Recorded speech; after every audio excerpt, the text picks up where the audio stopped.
오늘 말씀은 이제 잠언서의 마지막 말씀입니다. 신기한 게 잠언서의 마지막에 그 잠언이 두 잠언이죠. 우리가 30장에 본 아굴의 잠언, 그죠? 그리고 31장에 본 르무엘의 잠언. 도대체 누군지를 몰라요. 아굴이라는 사람도 여러 추정만 있을 뿐, 이 사람이 어느 시대 사람인지도 모르고, 정확하게 표현하면 어느 나라 사람인지도 확실치가 않습니다. 그냥 확실한 거 하나는 이 사람의 인생이 그렇게 쉽지는 않았다는 거. 이 잠언을 이렇게 쭉 읽어보면 그럼에도 불구하고 하나님을 좀 굉장히 신뢰하고 하나님을 굉장히 가까이 하려고 했다는 뭐 이 정도 내용을 통해서 얻는 부분이지 이분의 정체를 도대체 알 수가 없어요. 그렇게 30장을 딱 있다가 이제 마무리를 하면 저 같으면 솔로몬이 이 잠언을 시작을 했으면 솔로몬으로 끝을 맺거나 아니면 모든 사람들이 굉장히 인정하고 또 굉장히 뭔가 좀 이렇게 함께 기뻐할 뭐 그런 인물의 글을 올려놓을 것 같아요. 근데 똑같고 그 르무엘 왕의 잠언 도대체 이유가 뭘까? 그래서 이제 학자들이 이 르무엘 왕이 누군지를 이제 찾기 위해서 상당히 이제 고심을 했습니다. 결론은 뭐냐면 여러 추측이 난무해요. 1번 르무엘이라는 이 말이 하나님께 속한 사람, 속한 자라는 뜻이거든요. 그러니까 하나님께 속한 자. 그러면은 왕 중에서 하나님께 속한 자라고 별명을 붙일 만한 그 사람이 누굴까? 1번 솔로몬이 한때 이름이 여디디아였잖아요. 하나님이 사랑하는 자. 뭐 그럼 비슷한 말이네. 그러면서 솔로몬의 별명 아니야? 사람들이 불렀던 그 별명 아니야? 뭐 이렇게 생각을 하기도 하고. 아유, 뭐타로 그 사람을 그렇게 부르겠어? 그 사람은 여디디아도 있고 앞에 솔로몬이라고 밝혀놓고는 왜 끝에 이렇게 말이 안 돼? 그러면서 이스라엘 역사에 그래도 좀 제일 본받고 사람들의 사랑을 받을 만한 그러한 사람 누굴까? 히스기야구나. 그래서 히스기야를 이 르무엘로 생각하는 학자들도 있습니다. 그런데 그거는 또 역시 추측일 뿐이에요. 몰라요. 왜냐하면 그 기록이 하나도 남아있지 않기 때문에. 단지 한 가지의 좀 의외의 이 근거가 하나가 있는데 여기 보면 르무엘 왕이 말씀한 바라고 했습니다. 그리고 끝에 보면 잠언이다라고 합니다. 이거를 합해서 이 순서로 그냥 읽게 되면 어떻게 되면 르무엘 왕, 르무엘하고 말씀한 바 이거가 또 다른 식으로 해석이 될 수 있거든요. 마사의 왕 이렇게 해결될 수 있어요. 그러니까 르무엘 마사의 왕. 그러면 실제적으로 마사란 지역이 어딜까 살펴봤더니 북아라비아에 속하는 거예요. 그 사막과 광야가 있는 그곳. 그러면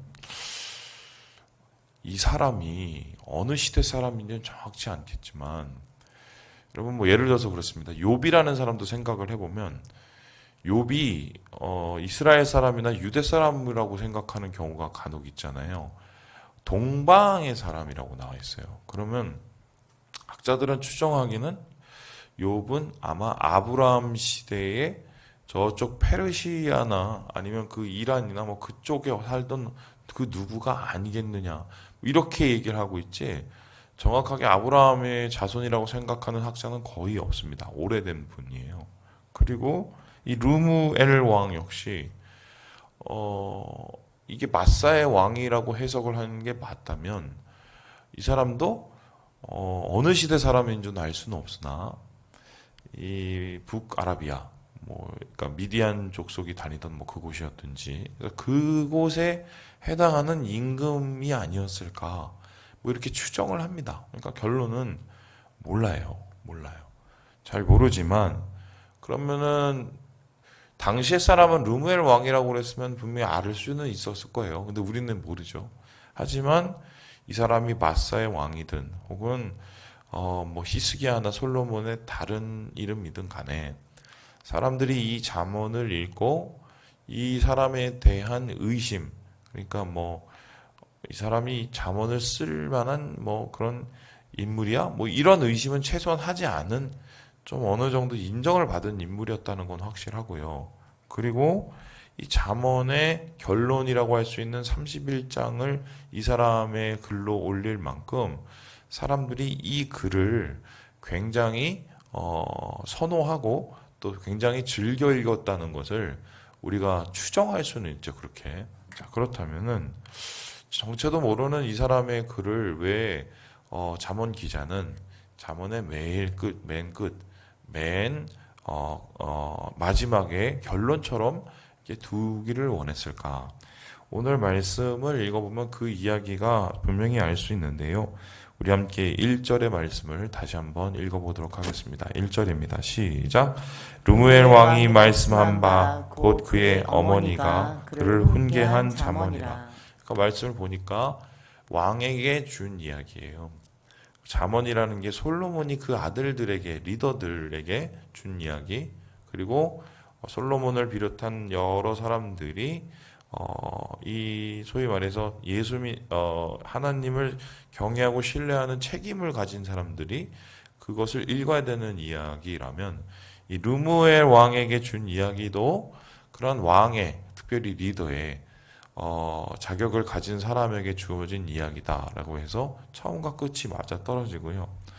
그리고 특별히 이 이야기는 어머니가 주었다라고 합니다. 그러니까 어머니에 의한 글, 어머니가 자식을 사랑해서 그 자식이 왕인데 온전한 왕, 하나님 안에서 칭찬받는 왕, 사람들의 사랑을 받는 왕으로 세우기 원하는 마음이 굴뚝 같았겠죠.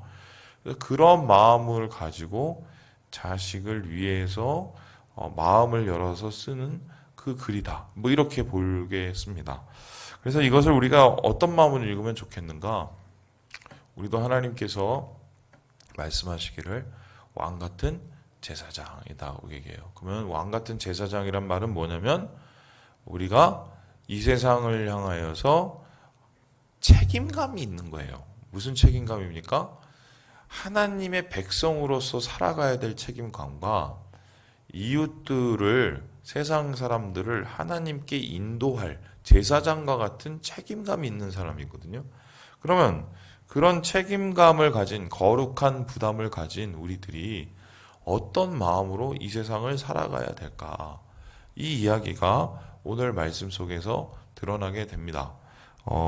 이야기를 쭉 읽어보면 세 가지로 딱딱 떨어져요.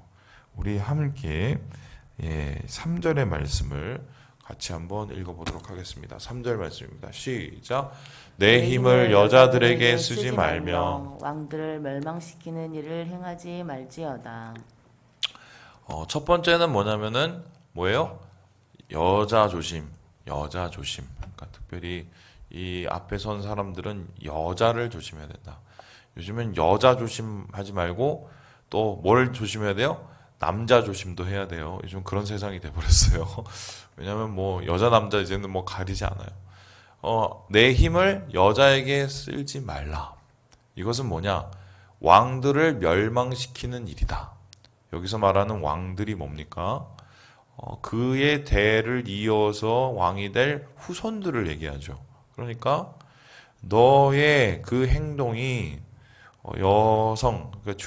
그 여성을 탐하는 그 행동이 결론적으로 너의 자손들을 힘들게 할 정도의 수준이니 그거 하지 말라는 겁니다. 여러분 역사를 찾아보면은 뭐 순식간에 나라가 경고한다 척 하다가 여자로 인해서 말아먹은 왕들이 꽤 있죠. 뭐 그 현종인가요? 그 양귀비 양귀비를 제가 어떻게 생겼는지 굉장히 궁금해갖고 오늘날 기준으로 저는 이쁠 것이다 이렇게 생각을 했어요. 그런데 그 제가 서안에 옛날에 시안이라고 그러죠. 그 갔는데 거기에 이제 당나라 이제 수도고 뭐 그러니까 이제 거기 양귀비에 대한 그 그림이 꽤 많더라고요.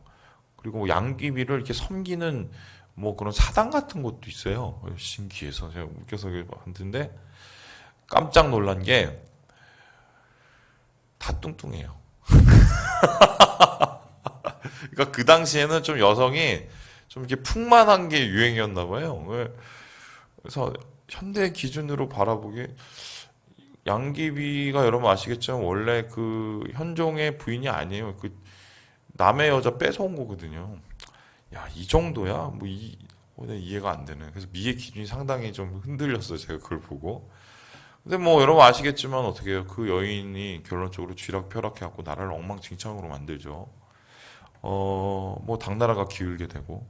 여러분 아시는 청나라의 최후를 주물렀던 엉망으로 만들었던 여자는 서태후죠. 서태후. 서태후도 역시 소위 말해서 그냥 힘없는 궁녀로 들어왔다가 갑자기 그렇게 돼버리지 않았습니까? 그러고 보면 남자는 아무것도 아니에요, 사실. 그 옛날에 그 CF에 보면 남자는 여자하기 나름이라고. 그 말이 진짜 아주 정답인 것 같아요. 어떤 부인을 만났느냐, 또 어떤 여성을 또 가까이 하느냐, 이거에 따라서 그 남자의 인생이 달라지죠. 주도권은 사실 가정의 주도권은 결국 여성에게 돌아가는 경우가 많은 것 같아요.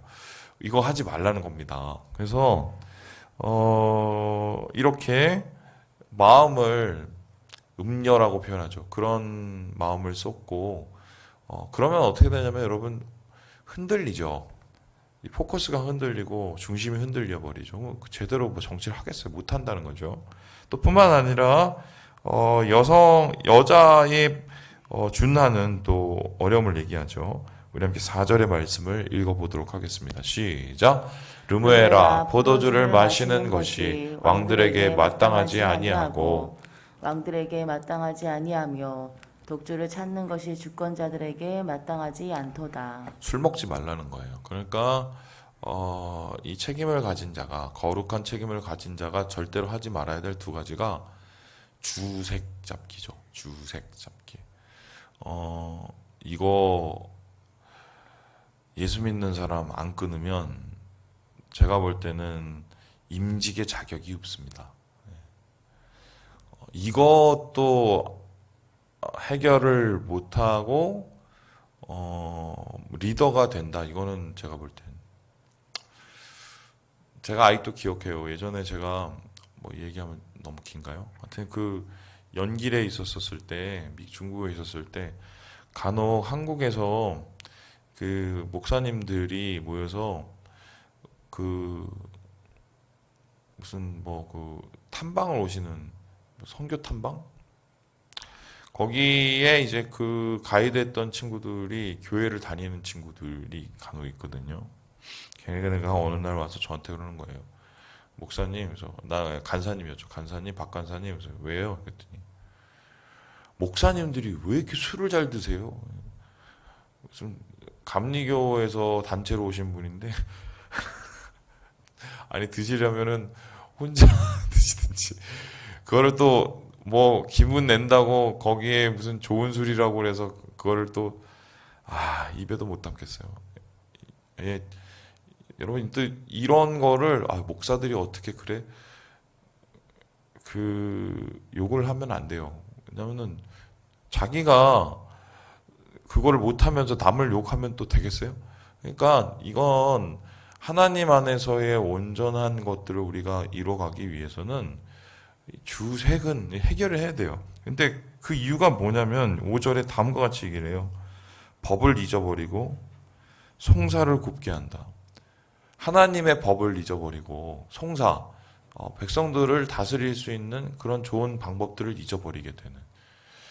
한마디로 엉망진창된다는 거죠. 그래서 여러분 우리의 몸과 마음을 주님 안에서 온전히 다스려야겠다. 그래서 이것을 방해하는 다른 유혹들을 떨쳐내야 우리가 하나님 안에서의 기쁨을 얻을 수 있다. 뭐 이렇게 우리가 볼 수 있겠습니다. 이렇게 얘기하고 마지막으로 오늘 이 잠언의 기자는 다음과 같이 말을 합니다. 우리 함께 우리 8절의 말씀을 읽고 마무리해 보겠습니다. 8절 말씀입니다. 시작. 너는 말 못하는 자와 모든 고독한 자의 송사를 위하여 입을 열지니라. 말 못하는 자, 고독한 자의 송사를 위하여 입을 열지니라. 그러니까 주 세금 멀리하고 가난하고 소외되고 연약한 자들을 돌보기 위해서 힘써야 된다. 주의 공의를 이루는데 최선을 다해야 된다. 그래서 9절을 보니까요. 입을 열어 공의로 재판하고 곤고한 자, 궁핍한 자를 신원할지니라. 하나님을 대신한 자리이니 하나님의 모습을 닮아가야 되겠죠.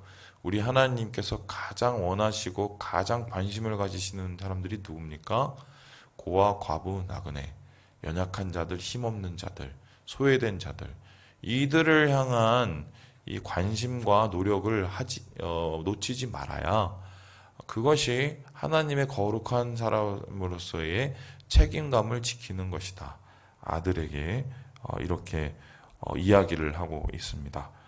그래서요, 오늘 이 말씀을 통해서 우리가 하나님의 은혜, 하나님이 이루셔야 될 온전한 우리를 향한 그 계획들을 우리가 바라보면서 이 거룩한 책임을 가진 자로서의 능력을 우리가 갖는 우리 모든 형제 자매들 되시길 주님의 이름으로 축복합니다.